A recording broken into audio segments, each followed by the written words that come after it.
Hello everybody, it's Connie with simplestamping.com. I'm so glad you guys could stop by. I've got a really great flashcard for you today.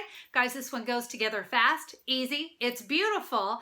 Let's get started and I'll show you how. Let me share with you the cardstock you're going to need for today's flashcard. I have a piece of very vanilla thick cardstock, 8.5 by 5.5, scored at 4.25 inches. My flashcard pieces today are in crumb cake and very vanilla. My crumb cake piece is 2 3/4 by 4.25.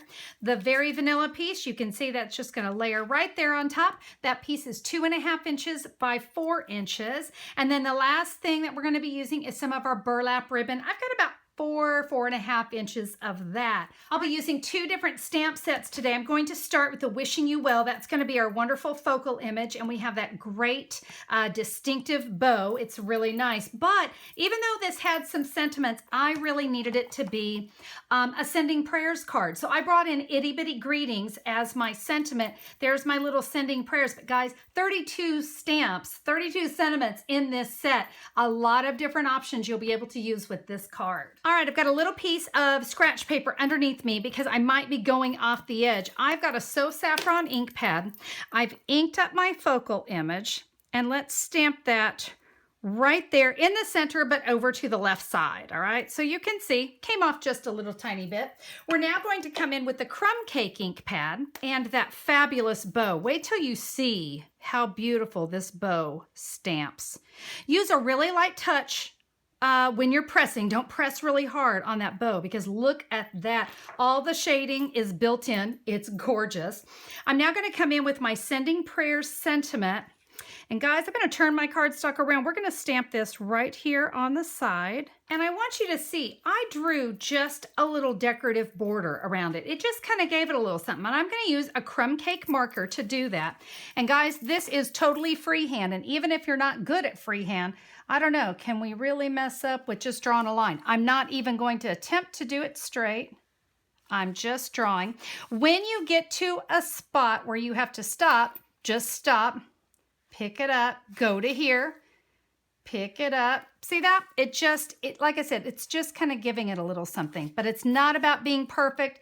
It's not about being straight. It's just about that little decorative border. Let's go ahead and prepare our card base. So what I want to do, I'm going to take the Pinewood Planks Dynamic Embossing folder. And you can see I'm just lining up the edge of that cardstock in the embossing folder. This is going to go through my Big Shot this way, so just leave this hanging out, and we're going to get that. It's going to give really great texture to our card. Let's go ahead and bring in our remaining pieces. And what I want to do here is I want to take that burlap ribbon and just secure it right there onto my crumb cake. Now I could use some snails, some tear and tape, but guys, for this, how about just some Scotch tape? I just want to secure it, all right? It's not going anywhere.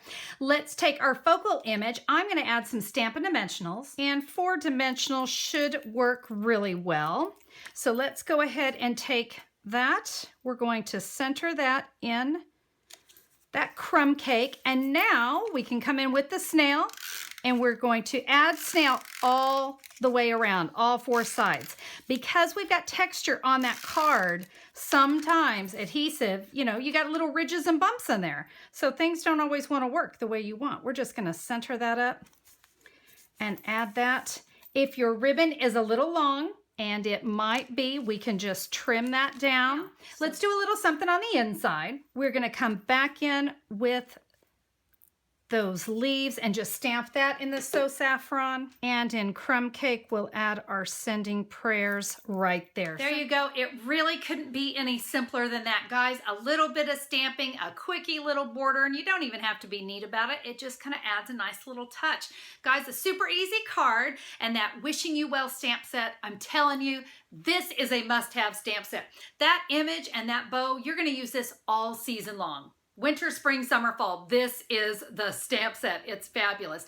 Now, if you'd like to get that stamp set or you want to get the measurements and things I used on my card or see some more photos, get this. I've made it easy. Just head over to simplestamping.com and look for the November 15th, 2018 blog post. I'll have everything there for you. So yes, you can catch those measurements or order what you need. It's so easy. You just click a pic. It'll take you right to my online store. Now, one other thing, if you love the idea of flashcards, but you don't want to do all that cutting, you kind of just want to get to the fun part, check out Flashcards to Go. This is where everything is going to be cut and scored for you. You're going to get 40 cards and 40 envelopes. You're going to have some in vanilla and some in white, plus an entire color family. You're going to have 2 different sizes of cardstock. You're going to have 2 different kinds of flashcards, flashcards and flashcard 2.0. Goodness, you're going to be doing a lot of creating with 40 cards all ready to go. And you can order those up at the blue menu bar. You're going to see Flashcards to Go. You'll find that over at simplestamping.com as well. All right, guys, that is it for me today. Thank you for tuning in for today's card. Get crafty, have some fun, and we'll see you on the next video. Bye-bye.